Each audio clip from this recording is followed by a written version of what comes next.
Good evening, everyone. My name is Purvaja Modak, Research Fellow for International Relations, Geoeconomics at CPPR, the Center for Public Policy Research. We at CPPR are hosting a series of webinars tracing recent developments in Afghanistan and evaluating the changing dynamics associated with the Afghan political crisis and its future prospects. We will engage experts from the realm of academia, think tanks, and media. This is the second webinar of the series titled Political Crisis in Afghanistan, National Interests of India and China. CPPR is an independent think tank, a public policy organization dedicated to in-depth research and scientific analysis with the objective of delivering actionable ideas that could transform society. We are based out of Kochi in the Indian state of Kerala. Our engagement in public policy that began in 2004 has initiated open dialogue, policy changes, and institutional transformation in the areas of urban reform, livelihood, education, health, governance, law, international relations, and security.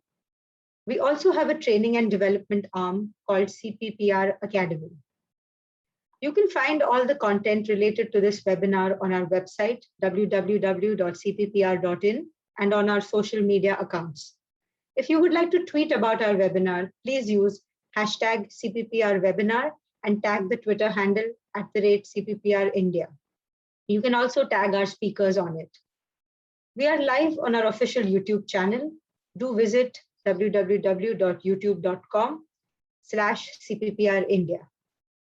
So before we begin our discussion on this very interesting topic, I would like to extend a warm welcome to all the participants who have logged in today from across the world. We look forward to engaging with you to enrich today's discussions. To put in your questions to our speakers, you can add them in the chat box below, and we will pose your questions to the speakers. With this, I'd like to introduce the host and speakers for the day. Host Dr. Shelly Johnny, and the speakers Ambassador Venu Rajamani and Professor Harsh Pant. Ambassador Venu Rajamani has been the ambassador of India to the Netherlands, a permanent representative of India to the Organization for Prohibition of Chemical Weapons in The Hague, and was responsible for India's relations with the International Court of Justice and the Permanent Court of Arbitration. He was a member of the Indian delegation before the ICJ in the Jadhav case and a co-agent of India in the Enrique Alexi case before the Permanent Court of Arbitration. He was also the press secretary to the Indian President Pranab Mukherjee. He has served as the Joint Secretary and head of the Multilateral Institutions Division in the DEA in the Finance Ministry from 2010 to 2012, and where he was responsible for formulating India's policies towards the IMF, World Bank, and IFAD. He currently is a professor of diplomatic practice at the Jindal Global Law School of the OP Jindal Global University, Sonipat, Haryana. He has just recently been appointed as Kerala government's OSD for external cooperation and will liaise with the Ministry of External Affairs, foreign missions in New Delhi, Chennai, Bangalore, and diplomatic missions abroad on various matters. He is an advisor to CPPR. Our second speaker for the day is Professor Harsh Pant. He is the Director for Studies and the head of the Strategic Studies program at the Observer Research Foundation, New Delhi. He also holds a joint department with the Department of Defense Studies and the King's India Institute as a professor of international relations at the King's College of London. Amongst many other laurels, he is a non-resident fellow with the Wadhwani Chair in the US-India Policy Studies at the CSIS Center for Strategic Studies and International Studies in Washington, DC. His current research focuses on Asian security issues. He writes extensively on foreign policy issues for the Japan Times, the Wall Street Journal, the National UAE, the Hindustan Times, and the Telegraph. And he is the author of several books like India's Nuclear Policy, the US Pivot and India's Foreign Policy, a Handbook of Indian Defense Policy, India's Afghan Model, and the US-India Nuclear Pact, Policy, Process, and Great Power Politics. Our host for the day is Dr. Shelly Johnny. Dr. Shelly is an assistant professor of political science at the St. Aloysius College, Thrissur, Kerala. He has held various research positions at the Center for Air Power Studies, the Institute for Defense Studies and Analysis, IDSA, and his research interests include contemporary West Asia with a special emphasis on the Arab Gulf states, Iran, Iraq, and the Hezbollah and the Afghan region. Within this region, his focus is on the nature and development of ongoing conflicts and the overall security and terrorism related aspects. He is a senior fellow for West Asian and Security Studies with CPPR. A warm welcome to you all, and over to you, Dr. Shelley.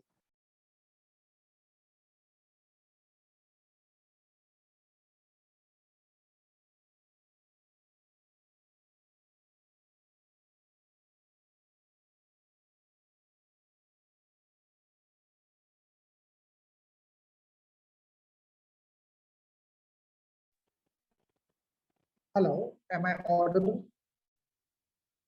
Yes, sir. Hello. Thank you, Purvaja. So, good evening to all. As we know, the Taliban has captured Afghanistan once again. But the situation is very different from what it was in the late 1990s and the early 2000s. China was not so engaged in the wider region with its Belt and Road Initiative as it is right now. And when it comes to India, India had a lot of options. Not a lot of options, but besides the Afghan Taliban, we had the alternative in the form of the Northern Alliance, which was also supported by other powers such as Russia and Iran. But now we know that such an alternative is not available within Afghanistan. And Pakistan has much more leverage within the country. So in such circumstances, it would be very interesting to look at China and India's roles, national interests and strategies in Afghanistan and the wider region. So without much delay, I invite Ambassador Raja Mani to deliver the introductory remarks to this webinar. Thank you. I invite you.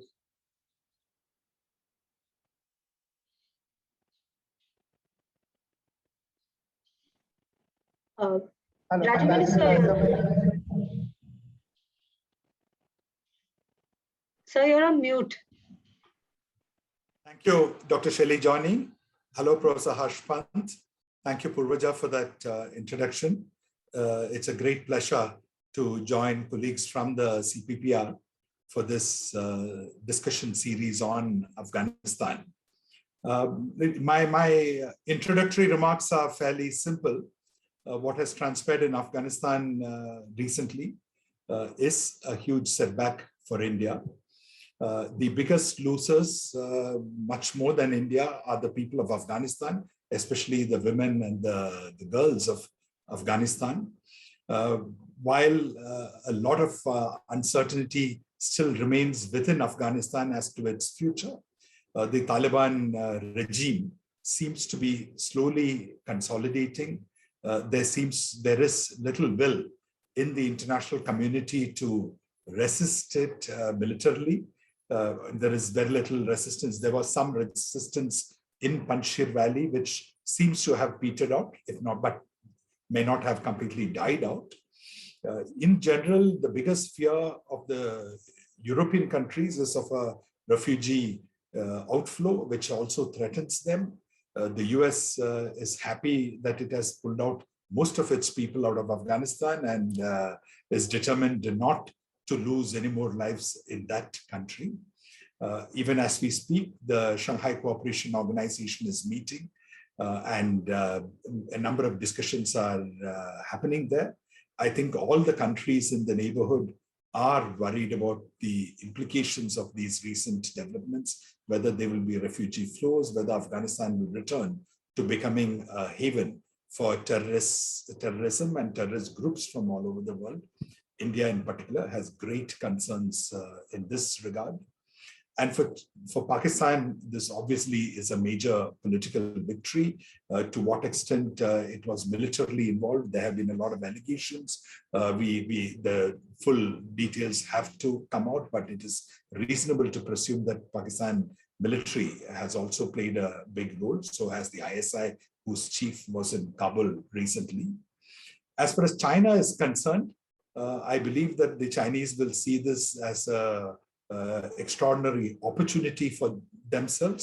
Most people have focused only on the interest that China has in preventing the Etim terrorists from targeting China, and it will try to strike a deal with Taliban in this regard. The Taliban is keen that the Chinese recognize the regime as well as provide financial and economic support, especially if the sanctions continue and the West does not recognize them or does not release the West has promised humanitarian aid, but other forms of assistance, the sanctions are not lifted. So China is an extremely crucial, powerful, and important partner. But beyond that, considering the global state of affairs, considering the tensions between China and the US, considering the publicly declared intention of the US that it is going to spend more time focusing on the Indo-Pacific, on looking at what China does and countering what China does, I think China will certainly see Afghanistan as an opportunity for it to expand not just its economic influence, but also political influence. And by stabilizing Afghanistan, see if it can continue to present an alternative to small countries of the world as a country which comes to their help, while the US is often diffident and reluctant or highly unreliable, as has been proven in the case of Afghanistan. So these are my opening remarks, and I'd be happy to take any questions as we go along. Thank you, sir. Now I invite Professor Harsh Pant to this webinar to give his understanding about the situation. Welcome, sir. Welcome, Professor Harsh. Thank you, Dr. Johnny, and thank you, CPPR, for having me as part of this discussion and for giving me this opportunity to be part of a panel with Ambassador Rajavan. So it's wonderful to be here. Of course, we are all talking about Afghanistan for the last few months now, and this is something that will continue to be talked about for a very long time, given that challenges are nowhere, will not disappear anywhere in a hurry. And I am, in some ways, Ambassador Rajamani has laid out very clearly, cogently, the sort of central premise of the discussion. I would slightly, change the focus, if I may, in terms of providing or throwing out, an argument, which perhaps, from my point of view, is something that India should be pondering more about. And the argument is very simple, that look, what has happened since 2001 is that American security umbrella in Afghanistan has actually been beneficial for India. It has been, in terms of the certain stability that it provided, in terms of the fact that India could really not worry too much about the Western frontier. That here was the US with its vast military resources, with varying degree of attention span, perhaps, but I think the presence of American security in Afghanistan, security forces in Afghanistan, to me, if you look at the evolution of a number of Indian foreign policy maneuvers, it seems to have been a very productive phase. We have seen, for example, with ups and downs, how America diverged from Pakistan. We have seen the ability of India to stand up to Pakistan more strongly. And we have seen how India-US relationship also evolved. Of course, it was evolving since the end of the Cold War, but post-2001, there was a new dynamic there. And in the last few years, what we have seen, this India's focus on being able to marginalize Pakistan in global discourse, I think has been a big achievement for Indian diplomacy, that now no one really talks about India-Pakistan prism anymore. We are in a different league. We know Pakistan's economy is smaller than the economy of even the city of Mumbai. We know that the challenges that Pakistan poses to us, but I think Pakistan managed to become marginal in the larger scheme of things, partly because of India's own rise, but also partly, I think, what was happening on India's western frontier. So I would say that when you look back at the last 2 decades, those 2 decades have been pretty interesting in their own evolution. And I think the fact that it allowed India to rethink its role in the East, to me is the biggest story of our times. We were always bogged down in the Western theater. We were constantly this sense that Pakistan is a problem. For the last 60 years almost, it has been this obsession with Pakistan in Indian foreign policy for right reasons, perhaps, but I think the fact that it did not allow India to emerge out of that straitjacket, that opportunity emerged in the last 2 decades. And I think that India has played its cards well. The fact that you could have an Indo-Pacific maritime space emerging, the fact that India could organically make a claim to its links with East and Southeast Asia through its connections via BIMSTEC, the fact that India could ignore SAARC and say, well, we are going to invest in Bay of Bengal, and through Bay of Bengal, we are going to link up to Myanmar and Thailand and make a claim that we are not outsiders to Indo-Pacific. No one needs to invite India to Indo-Pacific. India is organically linked to the region, and those are the claims are now pretty much well accepted in the strategic community. But there was a process through which India made those claims. There was it took India time to convince others, and it took, of course, it took India a lot of effort in convincing the West that on major issues, India's priorities are in sync with the West. So partly, I think what happened on September 11, 2001, which changed the nature of terrorism from Western perspective and brought West and India closer on the issue of terrorism. And partly how India played its cards vis-a-vis its eastern frontier, and that allowed India to emerge as a stakeholder in the kind of conversations we are having today. Later this month we'll have Quad Summit. We have just seen what has happened with the US and UK and Australia. I think there is a larger game that is emerging. Of course, we talk of the great game in Afghanistan, but to me it seems that I think the challenge for India would remain over the next few years. If to break out or to continue to be to manage its western frontier, while at the same time managing to increase its footprint on the eastern frontier. And I think that's not a very easy challenge, and that's not going to be very easy for all the reasons that I think have been talked about. And one can imagine a situation that right now we are talking on, when you talk of Indian interests, you talk of basically three factors. One is that emergence of jihadist groups across the world, who are drawing inspiration from Taliban's victory in Afghanistan. They have been resurrected. Their ideology has been resurrected, and they have found a new momentum. There is a new spring in their steps. They know that something major has happened, that a group as fundamentalist as Taliban has achieved something quite dramatic. And that would entail that India's internal security, India's regional security would come under pressure. There'll be pressure on Kashmir. And of course, this idea that China and Pakistan, which have been working together now as a two-front challenge for India, will both find strategic depth now in Afghanistan. So I think there is a larger issue about geostrategy. There is a larger issue of India's internal security. There is an issue of India's external security. So I think all those concerns remain. But I think to go back to my point, that can India still manage to be part of the discourse on the Indo-Pacific in ways that it has been able to do over the last few decades, over the last 2 decades in particular? I think that will be, in a sense, the very challenge for Indian diplomacy, as to can we really manage this turbulence that is likely to emerge on the Western frontier, and can we not allow it to subsume our entire diplomatic efforts in ways that perhaps would be detrimental to India's larger global aspirations? So for me, I think that question, in a sense, is one that should drive Indian foreign policy and strategic thinking, because much as we think of Afghanistan and Pakistan as a problem, my own assessment is that they are problems, but they are problems that I think we have managed well over the last few years, and I think we have developed enough capacity to deal with them in the future as well. But the larger story is being written somewhere else. And if we take our eye off the ball, then I think the problems might get exacerbated. So thank you. Thank you, Professor Pan, for your comments. And now it's quite interesting to look at the Afghan situation from the wider perspective, as you mentioned rightly. And I would like to raise a question out here for both of our panelists. what would be India's strategy in Afghanistan and the wider region as part of countering Pakistan's and China's attempts to keep India out of Afghanistan?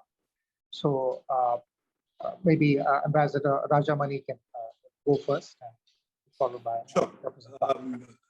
I think India's strategy will have to depend upon how the situation evolves on the ground and what we see happening within Afghanistan, the Taliban regime consolidating, the kind of policies it adopts, how the international community reacts to these policies. So we will follow a very calibrated strategy of we will wait and watch, and when we need to pronounce, when we need to take a view, when we need to intervene in whatever manner, we will do that. So the words which have been commonly used are strategic pause or strategic patience.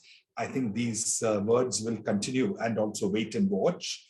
These words will continue to dominate Indian strategy and Indian foreign policy thinking towards Afghanistan for some time, because the dust just has not settled. It is too early to jump to any kind of conclusions or to formulate policies which then you may have to rescind.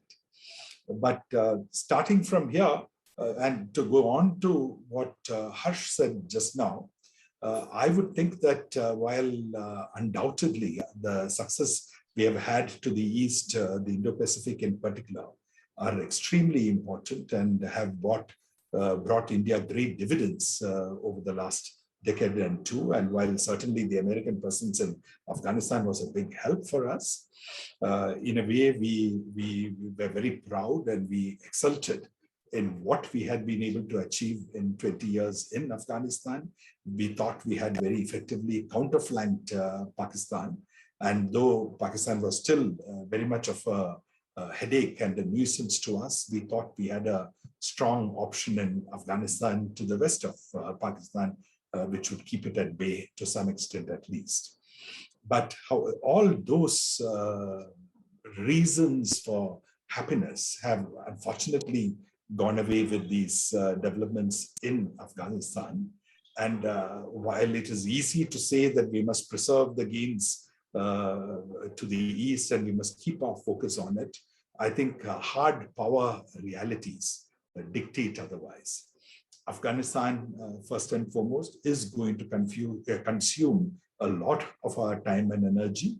We are going to be watching very carefully what kind of control they have over their own territory, what kind of dominance the Haqqani network acquires within their regime, how is it going to affect the training of terrorists or the groups in Pakistan and in Afghanistan who have been inimical to India.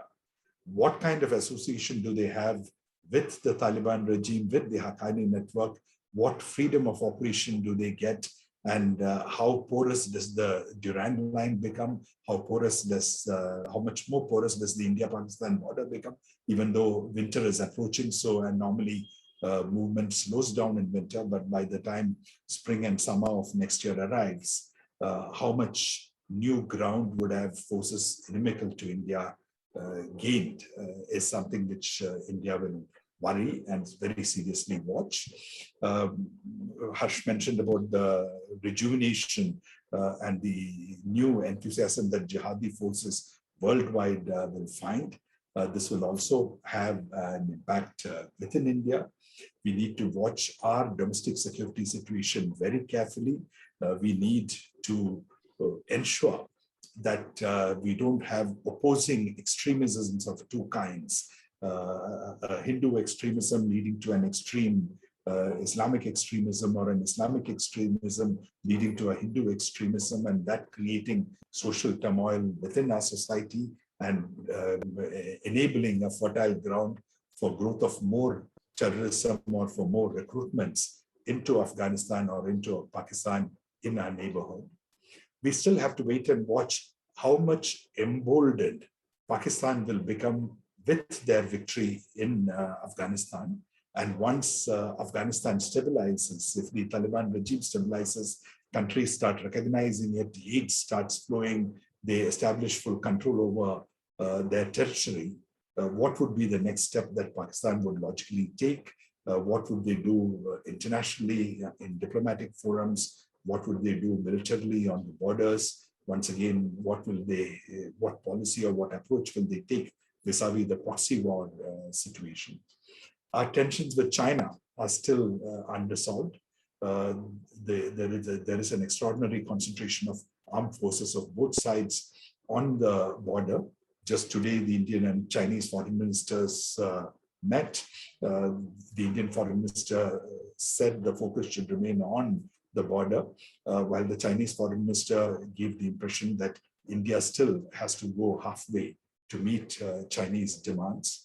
So there is, even in official pronouncements, a significant difference in perception with the Chinese on the situation on the border, and the public perception and the political pronouncement is one thing. The reality on the ground is something even bigger and different. So there are a lot of tensions underlying that situation, and it is by now very clear that there is a great deal of distrust and suspicion which has emerged between the political leadership of India and China, between India and China at all levels of our strategic foreign policy establishment. So how are we going to bridge it? Is it going to come down? Is it going to grow? What other consequences will be there has to be seen. Our neighborhood is not in the happiest situation that we would like it to be. While Bhutan or Bangladesh still has good relations with us, Nepal is going through a phase of uncertainty with a lot of forces inimical to India there. In Sri Lanka, the regime, the government has not been the best of friends there to India. In Maldives, we have had problems. Now the government is friendly, but will they stay? How long will the situation continue? We do not know. Will there be a spillover from Afghanistan into Central Asia? Needs to be watched. How will the situation in Myanmar evolve? The army, as of now, there is no signs of the army letting go of its hold on power. How much more access will this give to China within Myanmar? How much more influence will China get within Myanmar has to be watched. So all these hard political realities today surround India.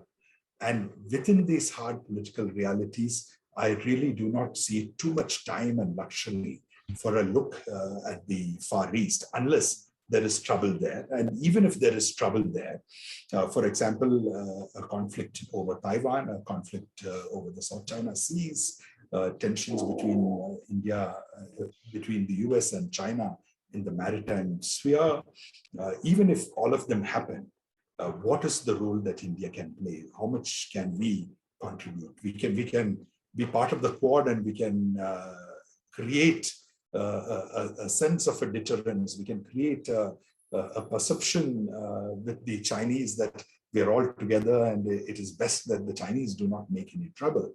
But driven by their own interest, driven by their own confidence, if they feel this is a strategically opportune moment to strike and to capture Taiwan, will the US really stand up and defend Taiwan? Is any other country going to be there for Taiwan? Is India really in a position to play a role? Similarly with the South China Seas. So in all, I do not see the opportunity or the time to look at larger macro diplomatic issues. I think this is a time for us to be focused very much on the ground.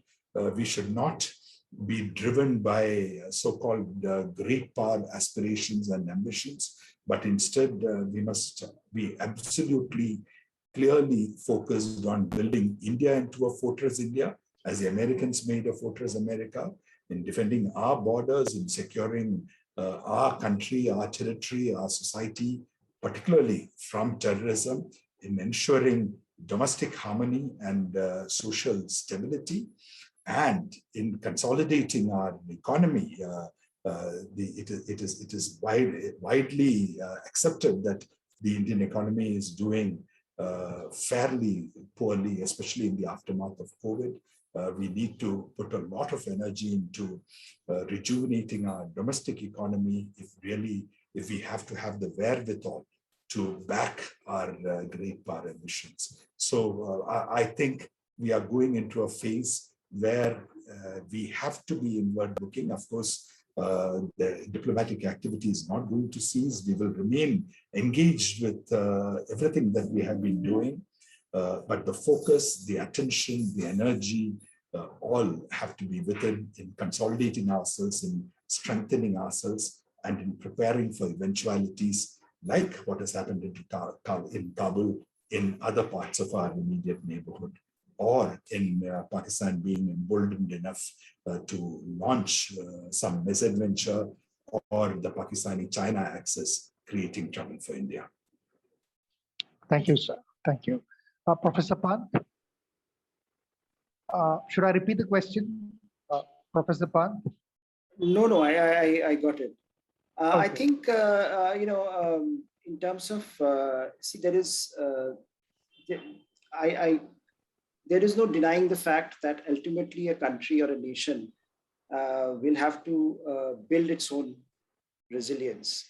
And that's what I think, especially in the post-COVID phase, you see all nations doing that. You see whether it's West or whether it's East, most nations have turned inward looking. We ourselves are talking of Atmanirbhar Bharat. So I think there is an element of inward orientation in almost every country, partly because of the economic pressures and health pressures that have been generated by COVID, but partly also I think because that's how the world is looking. Suddenly you are looking at the role that China is playing in your economy, something those issues that were not confronted for decades by the West. They are finding it difficult now to get out of that, whether it's the dependence on supply chains or on critical infrastructure technology. So I think we are going through a phase where almost this idea of resilience and how to build domestic resilience will be at the top of every country's priority.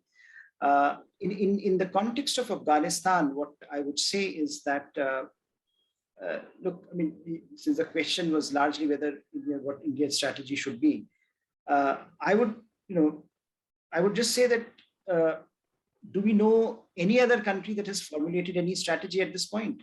Almost all countries are looking at it, given the rapidity of evolution. We don't even know what is going to happen tomorrow. Forget, I mean, if last week was about internal consolidation, this week, from the very beginning, we heard issues about internal disaffection within Taliban. So I think, given the rapidity with which Taliban have captured power, and I think no one really understands where all this is going. So I don't see particularly any need for India to identify a definite strategy or a definite approach to this. I think we should play it as the ground situation evolves, because that's what every country is doing. And I would also say that, it might look, there is this idea that somehow because Taliban is in Pakistan's pocket, Pakistan is in Chinese pocket, somehow that's that is going to be the redemption of Afghanistan, that somehow Afghanistan is going to become a modern nation state with Chinese resources. Everything we know about China is that it does not do business like that. So I think even for a country like China, which I think and Pakistan, these are early days. We don't, I don't think there is enough comprehension about what Pakistan and what role Pakistan. We know that it's going to play, and it is playing a major role.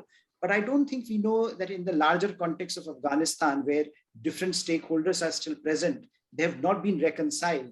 And the only way Afghanistan can have sustained peace if you undertake a political dialogue. That has not happened. Even in Panjshir, it was bloodbath. The idea that you will have Taliban who is won, reaching out and then seeking political reconciliation with the fighters or with the resistance movement, that has not happened. We have seen a government that is primarily all Taliban and their allies. So unless the political structures move in a certain direction, which this overused word inclusive, I don't see, how we can, we can discount the possibility of an undercurrent of continuous turbulence, continuous civil war in Afghanistan, civil war-like situation in Afghanistan.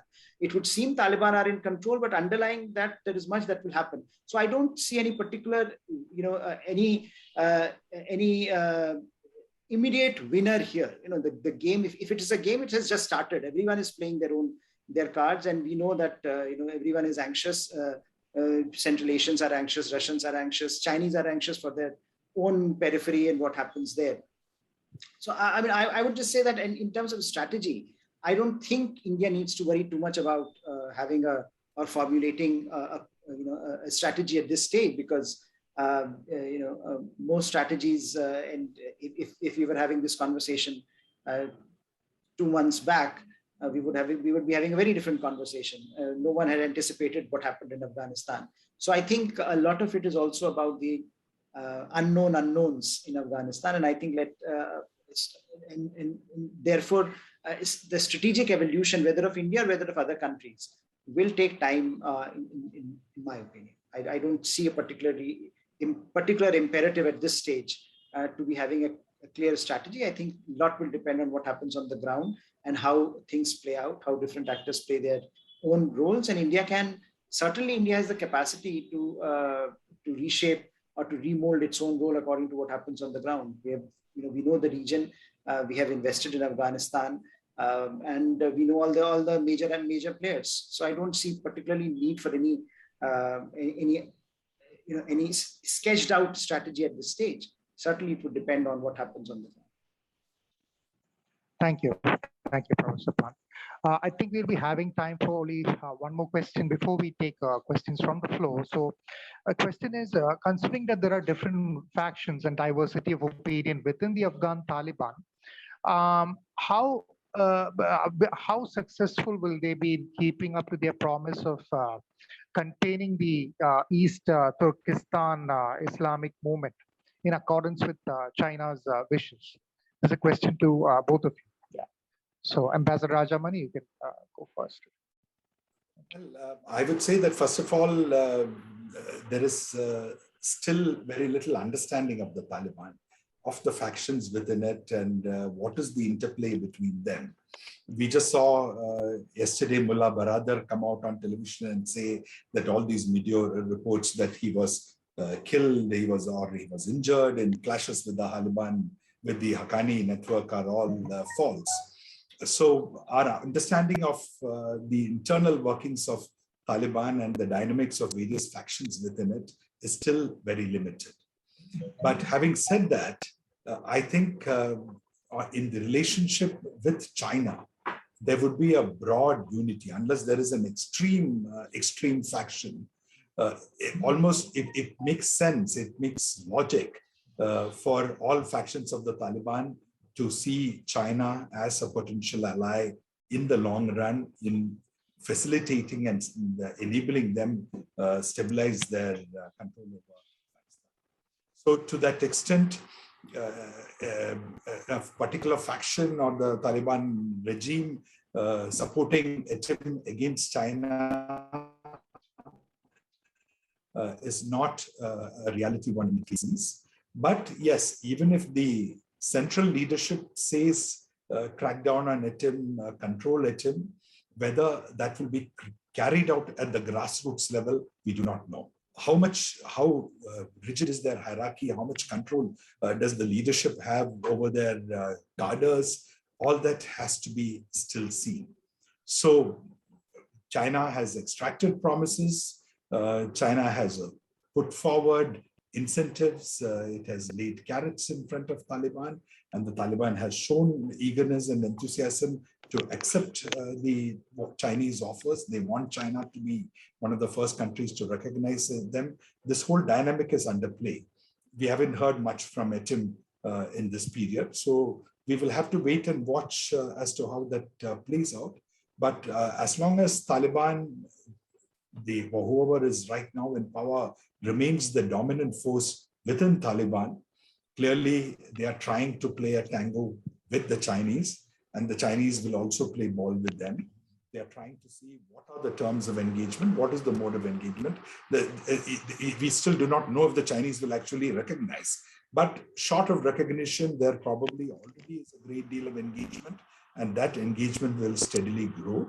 The Chinese are extremely pragmatic people. They do not go by formalisms, formal recognition, non-recognition, sending of an ambassador, exchanging delegations, inviting delegations. These are not important. As long as there is activity, there is progress on substance in consolidating that relationship, and the Chinese have something to gain out of it. The Chinese ask is that ATM be prevented, and then they are interested in the resources, the copper as well as other minerals of Afghanistan. And beyond that, they would not want to see a civil war. They would not want to see conflict continuing within Afghanistan. And to the extent they can help consolidate the regime, establish peace and stability across the country, they will try and support that. So I think this is still a process which is evolving, but the broad trend and the broad direction is already clear. And I only see more movement in that regard.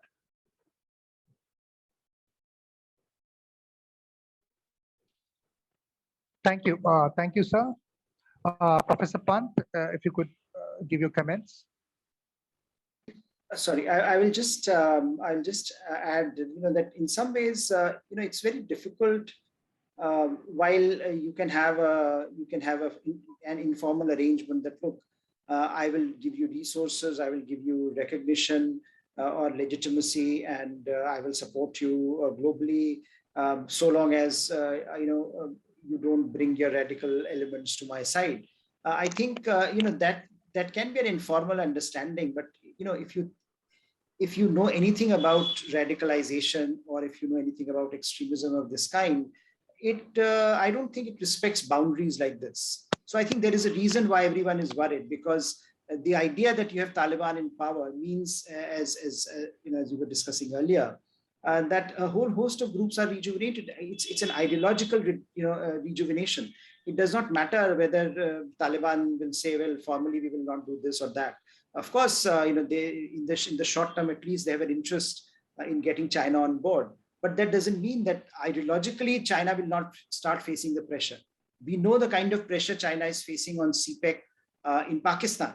They are being attacked almost on a weekly basis till a few weeks back. And I think there are reports about 40 to 50 odd companies out of 130 odd companies wanting to get out of Pakistan. So I think there is those are also the realities that China is facing. And much as I think India is under pressure, Chinese are also under pressure. So they know, and that they that these kinds of consequences they will also face, irrespective of what the Taliban will say or will not say.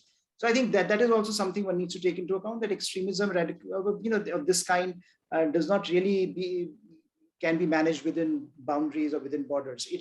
There is a logic to its expansion, and that expansion happens ideologically. You can't really contain that. And the Taliban's victory itself is a great morale booster. So in the end, what Taliban's leadership may or may not be able to do is beside the point. What happens within Pakistan, and we know that, within China, and we know that ETM fighters have been found everywhere. And they've gone, and so China comes to terms with them, with those governments, and they've tried to bring them back, or they've tried to manage that problem. But this problem has gotten aggravated by the fact that Taliban are in power. And there is no other way of cutting this particular slice. And so I think the best bet is now to engage with the Taliban, which they are doing, and hope that Taliban are able to give them the kind of leverage, the kind of space that they would give. So again, we will see what happens. Okay, thank you. I think we'll just touch upon one last question. That is basically, what is the likely impact of the Afghan Taliban's support for the Kashmir issue, and how can India contain any kind of fallout from this kind of support? Professor Rajamani? Sorry, Ambassador Rajamani?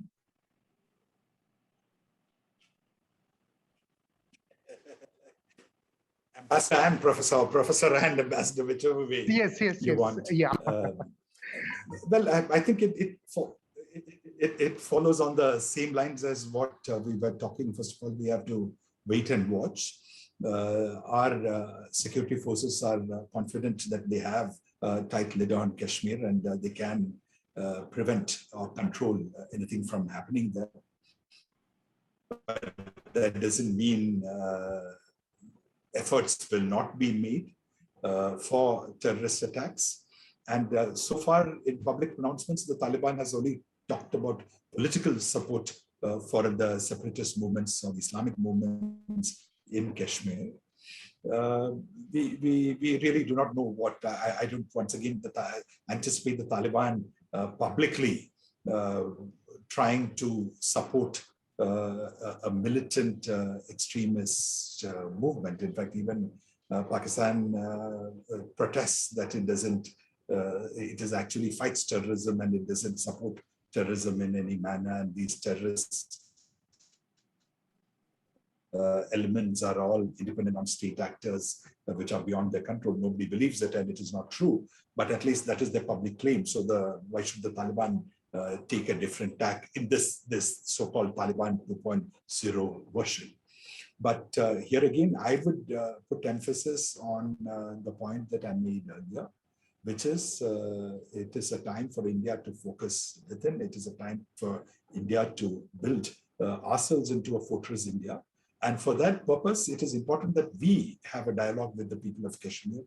We find a solution to the political problems in Kashmir, and we do not create, or we do not permit Kashmir to deteriorate into a situation where people from outside, whether it is Pakistan, whether it is the Taliban regime or China or anybody else, has an opportunity to intervene there or to interfere there. So the process of political reconciliation, political dialogue, winning the hearts of the Kashmiri people always remain relevant, are always important. And that is something which India needs to do purely out of its own internal necessity in order to consolidate and build our strength within the country. Thank you. Thank you, sir. Professor Pant?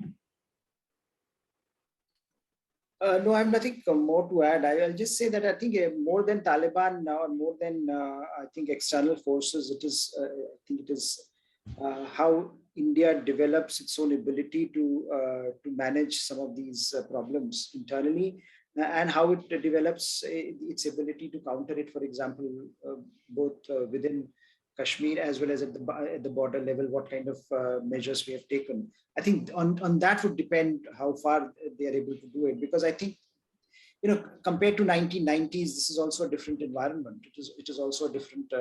I mean, we know.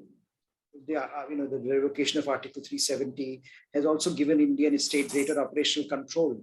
And the situation within Kashmir is today not the same as it was in the 1990s. So I think the ability of outsiders to create that kind of a problem perhaps is not that high. But what is important is whether within India, within the geography that we are concerned about, we have enough operational control, both vis-a-vis the human-centric approach as well as the instrumentalities available at the borders, which I think Indian state will have to figure out a response. But by and large, in that sense, this is not so much a question of what Taliban can do or what Taliban's rise can do or what they can do directly, but more a question of what a victory of this kind of a regime means in terms of ideological dispersal, as well as the ability of some groups within India to take advantage of that. So if that happens, then I think Indian government or Indian policymakers also need to be receptive to the challenge that will come organically. And that those are I think some of the things that will matter, not so much as Afghanistan trying to create, or as Taliban trying to create, trying to make a deliberate push in creating problems in Kashmir. I think it's more about the larger ideological problem in the region than anything else. Thank you. Purvaja, I think we can take questions from the chat box now. So we can raise a few questions from the chat box since we are done out here.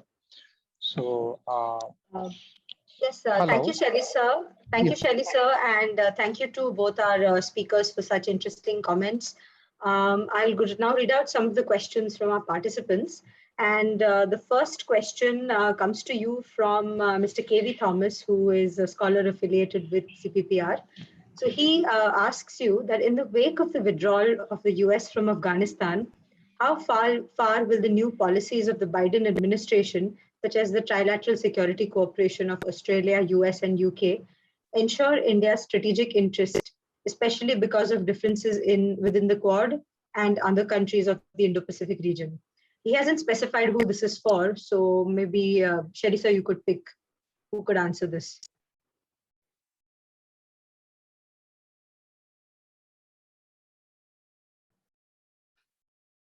Am I audible?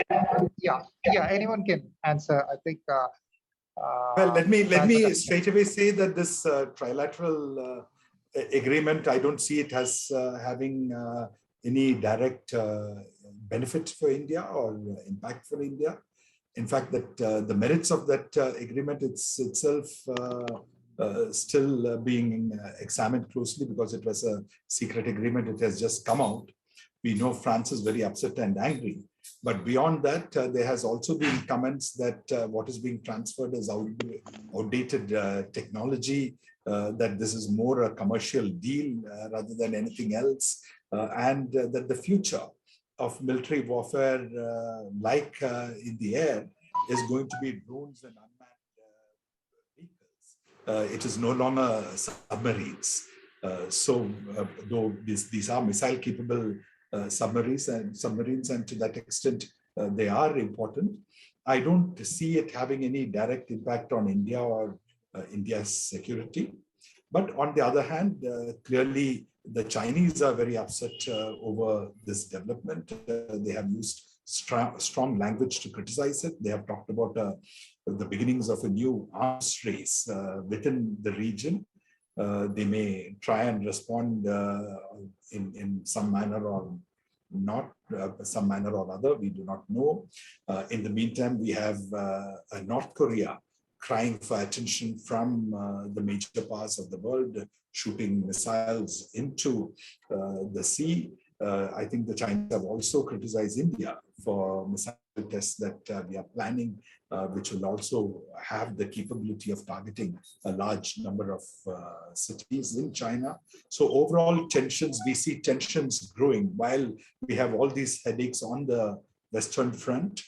The US initiative, the US, UK, Australia pact, new nuclear submarines coming to Australia, all are going to add to tensions in the region, which are probably unwanted and unnecessary at this stage.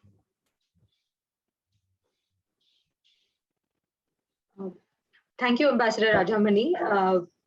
The next question is from Bijoy Sebastian, and maybe Professor Pant can answer this. And he asks that New Delhi has already avoided taking the risk of militarily supporting the resistance forces or the democratic government forces after the Feb 2020 deal under Trump. Recently, we have engaged the Taliban via its political office in Doha, falling short of options.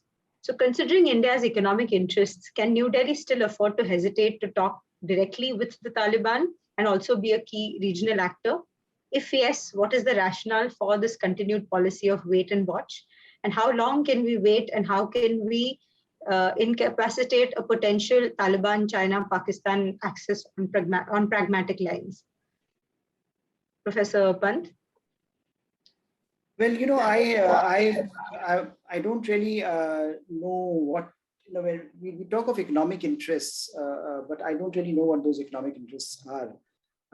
Certainly, I think, you know, when you had a stable government in Afghanistan, I think most of the things that India did were more in terms of infrastructure building and capacity building, which were aimed directly at helping the Afghan people.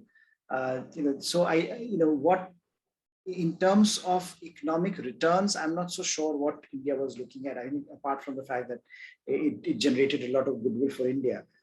So I don't know what you know, whether there are any economic, you know, there are. Our economic stakes in Afghanistan are so high that we need to take a call right now, here and now.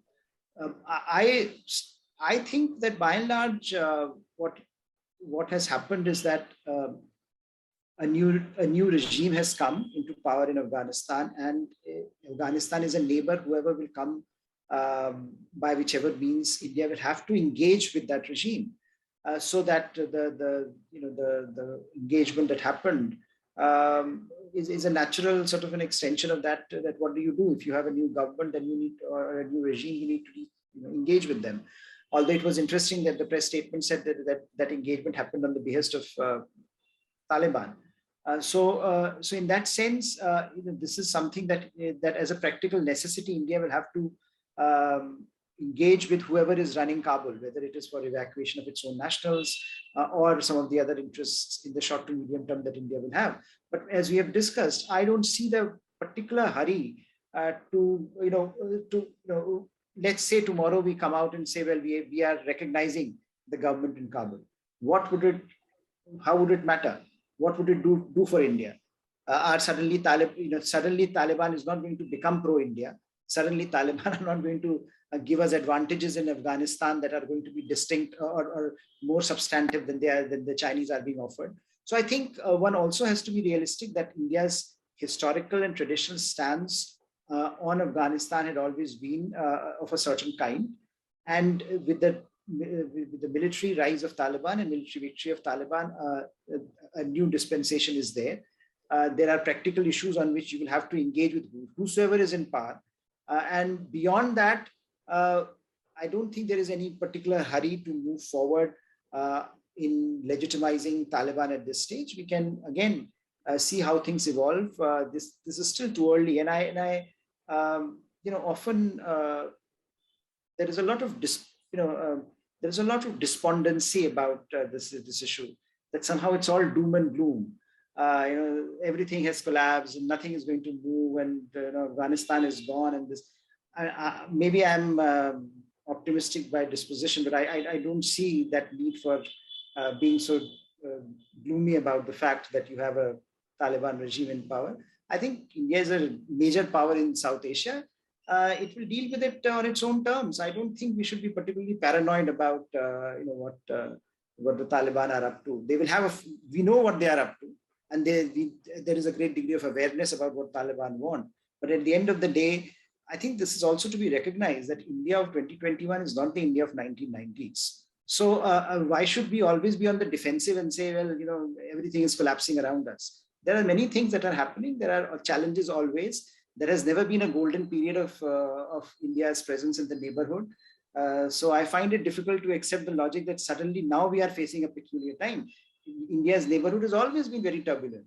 India's neighborhood has always had ups and downs. And I think it is for Indian diplomacy to find ways of managing that turbulence. So Afghanistan will happen. It has happened. Something has happened. The Taliban have come to power. I think India is a major player, a major power in the region.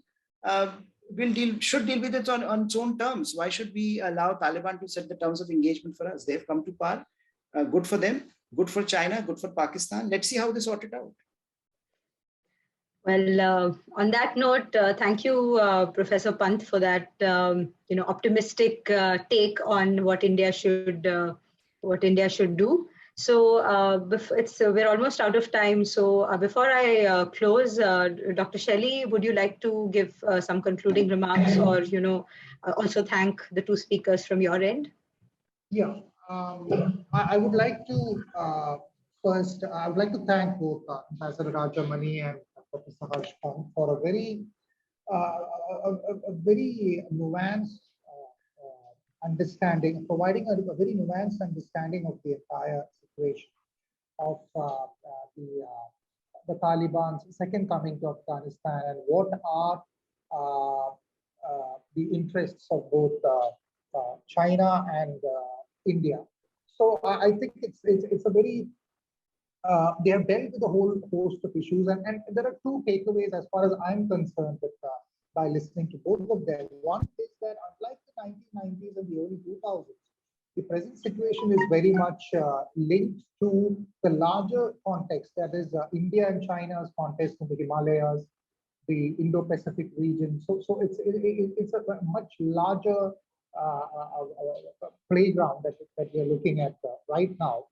And secondly, a very simplistic understanding of a China-Pakistan Taliban axis is not the ground level picture. There are lots of complexities involved, especially diversity of opinion and groups within the Afghan Taliban, diversity of opinion within Pakistan on how to look at China and how what kind of challenges that China is likely to face with this region. And also, finally, the changed circumstances in Kashmir. That is, it's not the same as it was in the 1990s, but we have a very different situation at the ground level in Kashmir. So how much can the Afghan Taliban impact upon the situation in Kashmir has also been, I think, problematized by Professor Pak very effectively. So, and also, like, as Ambassador Rajamani has mentioned, the different kinds of extremisms, that is, be it the Afghan Taliban or the Pakistani variety, or be it Hindutva within India, how all of these extreme ideologies can complicate our process to stabilize the region has been very wonderfully put forward by Ambassador Raja. So I would like to thank both our panelists today for giving a very nuanced understanding of this very complex issue. So I would like to thank them both. With that, I conclude my remarks. Thank you. Thank you, Dr. Shelley, for moderating the discussion so well. And thank you to both our speakers, Ambassador Rajamani and Professor Harsh Pant, for your interesting insights on the developments in this region. A big thank you to our participants for logging in today and listening so intently, and for your questions. I'd also like to thank our organizing team at CPPR. A special shout out to Vinny for brainstorming and for conceptualizing this webinar series, to Joseph, Neetu, Shri Arvind, Rajesh, and Jedidia for putting this event together, and to Dawson Sir, Paul, and our chairman, Dr. D. Dhanuraj, for your insights and guidance as we conceptualized and prepared for this webinar. With this, I'd like to formally close today's proceedings. We will be back soon for the third webinar of the series. The date, topic, and speakers will be announced on our social media pages shortly. Good evening and goodbye.